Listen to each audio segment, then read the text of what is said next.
Praise the Lord, friends. I hope God's grace you all are doing good. So, இன்னைக்கு north Indian style sabzi பவுடரும் cauliflower potato போட்டு எப்படி சப்ஜி பண்ணுறேன்னு நான் காட்ட போகிறேன். எனக்கு இது ரொம்ப பிடிச்சிருந்தது அந்த டேஸ்ட். ஸோ பவுடர் பண்ணுறதுக்கு கொஞ்சம் கடலக்காய், கடலைப்பருப்பு, உளுத்தப்பருப்பு, சீரகம், காஞ்ச மிளகா, கருவேப்பிலை போட்டு கொஞ்சம் ஆயிலில் நல்லா ரோஸ்ட் பண்ணி எடுத்துக்கலாம். அதுக்கப்புறமா தேங்காய், எள்ளு மறக்காமல் போடுங்க. அதுவும் ரோஸ்ட் பண்ணி நம்ம எடுத்துக்கலாம். நல்ல ஒரு ஸ்மெல் வரும் இது ரோஸ்ட் பண்ணும்போது.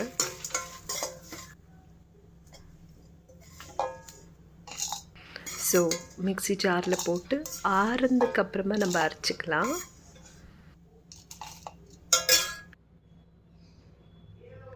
ஸோ சப்ஜி எப்படி பண்ணலான்னாக்கா, ஒரு பாத்திரத்தில் ஆயில், கடுகு, ஆனியன்ஸ் வந்துட்டு குட்டி குட்டியாக நறுக்கி வச்சுருக்கேன். அந்த ஆனியன்ஸ் போட்டு ஸ்லைட்டாக வதக்கிடலாம்.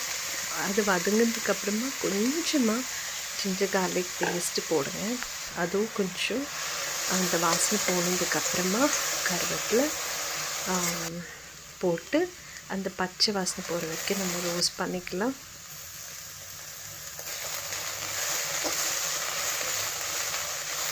நெக்ஸ்ட் கொஞ்சமாக மிளகாத்தூள், தனியாத்தூள், மஞ்சள் தூள் போட்டு அதுவும் ரோஸ்ட் பண்ணிக்கலாம். அந்த ஸ்மெல் போகிற வரைக்கும். அதுக்கப்புறமா நான் 2 டொமேட்டோ ஆட் பண்ணியிருக்கேன். அந்த டொமேட்டோ கொஞ்சம் லைட்டாக அப்படி வதக்கினா போதும். அதுக்கப்புறமா காலிஃப்ளவர் போட்டு நல்லா மிக்ஸ் பண்ணிவிட்டு, பிகாஸ் காலிஃப்ளவரை விட பொட்டேட்டோ ஃபாஸ்ட்டாக வெந்துடும். அதனால காலிஃப்ளவர் கொஞ்சம் நான் அந்த மசாலா பிடிக்கிற வரைக்கும் நான் பெரட்டி கொடுத்தேன்.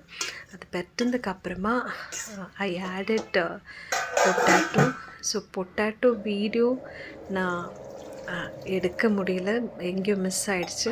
ஸோ பொட்டேட்டோ போட்டு தண்ணி போட்டு இப்போ க்ளோஸ் பண்ணி நான் வேக வச்சுருக்கேன். And I added salt also. So இது நல்லா அந்த தண்ணியில் குக் ஆகி வரட்டும்.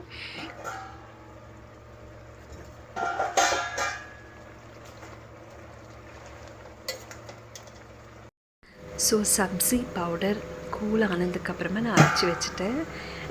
நெக்ஸ்ட்டு வெஜிடேபிள்ஸ் நல்லா வெந்ததுக்கப்புறமா நான் இந்த பவுடர் அதில் போட்டு நல்ல ஒரு மிக்ஸ் கொடுத்து மிக்ஸ் ஆனதுக்கப்புறமா நீங்கள் வேணும்னா லெமன் ஜூஸ் போட்டுக்கலாம். நான் டொமேட்டோ ஆட் பண்ணதுனால I don't add lemon juice.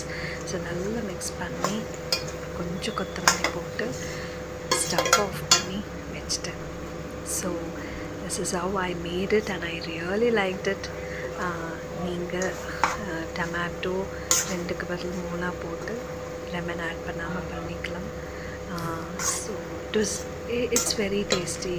I hope you all will like it. Thanks for watching.